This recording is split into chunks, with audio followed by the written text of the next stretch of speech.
बर्फबारी से सैलानियों के चेहरे खिल उठे हैं। चमोली, उत्तरकाशी से लेकर केदारनाथ, बद्रीनाथ धाम में जमकर स्नोफॉल हो रहा है। पहाड़ियां बर्फ की सफेद चादर से ढक चुकी हैं और इस मौसम की बर्फबारी से किसानों के चेहरे भी खिल उठे हैं। दिखाते हैं आपको ये रिपोर्ट।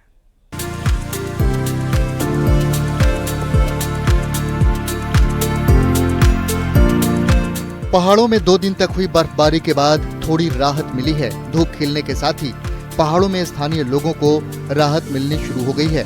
पहाड़ों में भारी बर्फबारी के बाद चारों तरफ केवल बर्फ ही बर्फ दिखाई दे रही है। चमोली के सभी ऊंचाई वाले इलाकों में जमकर बर्फबारी हुई है। बर्फबारी के बाद बागवानी करने वाले किसानों को भी राहत मिली है। पहाड़ों में 2 दिन तक जमकर बर्फबारी हुई और उसके बाद एक बार फिर से मौसम साफ हो चुका है और मौसम साफ होने के बाद कहीं न कहीं पहाड़ वासियों को थोड़ी सी राहत जरूर मिली। आप देखें किस तरीके से अभी भी पहाड़ में बर्फबारी के बाद किस तरीके के नज़ारे सामने आ रहे हैं। पूरे पहाड़ बर्फ से ढक चुके हैं। 3000 से लेकर 4000 फीट की ऊंचाई के जितने भी इलाके हैं उनमें जमकर बर्फबारी हुई है। चमोली में 2 दिन से लगातार बर्फबारी हो रही है, जिससे सड़क मार्ग पर बर्फ जम चुकी है। बद्रीनाथ हाईवे हनुमान चट्टी से आगे बंद हो चुका है। मलारी जोशीमठ औली हाईवे भी बर्फबारी के चलते बार बार बाधित हो रहा है। हालांकि बीआरओ की ओर से मशीन लगाकर बर्फ को साफ किया जा रहा है। जोशीमठ से औली जा रहे पर्यटक धीरे धीरे बर्फबारी का लुत्फ लेने के लिए पहुंच रहे हैं। उत्तरकाशी के ऊंचाई वाले क्षेत्रों में जमकर बर्फबारी होने से पर्यटक और किसान काफी खुश नजर आ रहे हैं। जहां पर्यटक इस बर्फबारी के साथ पहाड़ के सुंदर वादियों का लुत्फ उठा रहे हैं, वहीं किसान भी इस बर्फबारी से उत्साहित नजर आ रहे हैं। आने वाले कुछ दिन मौसम इसी तरह मेहरबान रहा तो किसानों को इसका सीधा लाभ मिलेगा। खासकर जो हम सेब किसान हैं यहाँ पे और बहुत खुश हैं, क्योंकि हमारी सेब के लिए जो है ये एक जो बर्फबारी है वरदान साबित होती है और इसी के ऊपर हमारी पूरी फसल जो है निर्भर करती है। अभी हम हरियाणा में हम देहरादून जा रहे थे और हमें रास्ते में इतनी अच्छी बर्फ मिली और अब हम खेल रहे हैं। चक्राता में भी खूब बर्फबारी हुई है। लगातार 2 दिन यहाँ बर्फ गिरी है और सैलानियों के साथ साथ किसानों के भी चेहरे खिले हुए हैं। लंबे समय के बाद बर्फबारी का इंतजार कर रहे थे। हालांकि बर्फबारी की वजह से कुछ मुश्किलें भी आई हैं, लेकिन लोग बर्फबारी से खासे खुश हैं।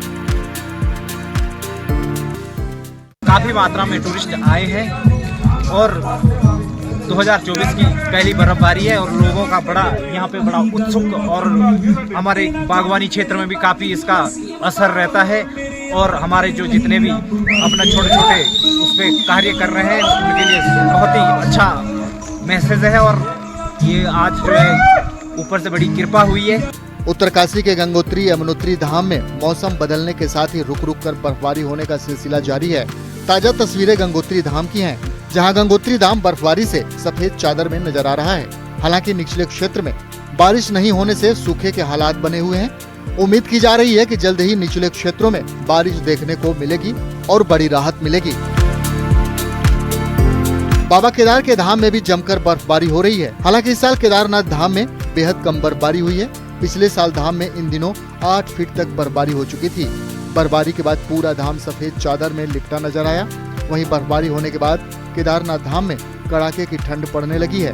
बर्फबारी के बाद केदार घाटी काफी सुंदर नजर आ रही है।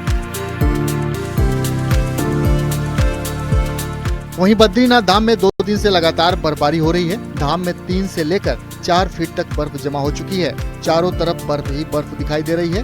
तप्तकुंड भी बर्फ से ढक चुका है। बद्रीनाथ धाम को जोड़ने वाला राष्ट्रीय राजमार्ग भी हनुमान चट्टी से बाधित हो चुका है। Bureau report, news 18।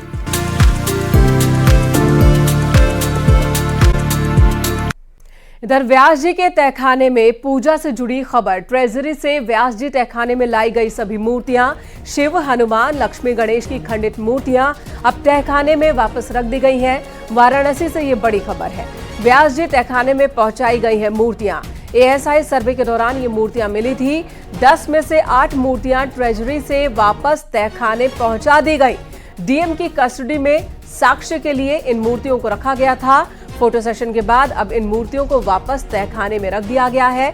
जो मूर्तियां रखी गई हैं उनमें गणेश जी की मूर्ति शामिल है, शिव, हनुमान, लक्ष्मी जी की मूर्ति शामिल है। ये वो खंडित मूर्तियां हैं जो कि तहखाने में ही मिली थी। ज्ञानवापी के नीचे जो अलग अलग तहखाने हैं वहां से इन मूर्तियों को लिया गया था। डीएम की कस्टडी में ये मूर्तियां रखी गई थी, लेकिन अब वापस व्यास जी के तहखाने में रख दी गई हैं, जहां पर पूजा अर्चना का दौर 31 जनवरी की रात से शुरू हो चुका है। पूरे 5 टाइम की आरती हो रही है, पूजा अर्चना हो रही है। अब ये खंडित मूर्तियां भी वहीं पर मौजूद होंगी।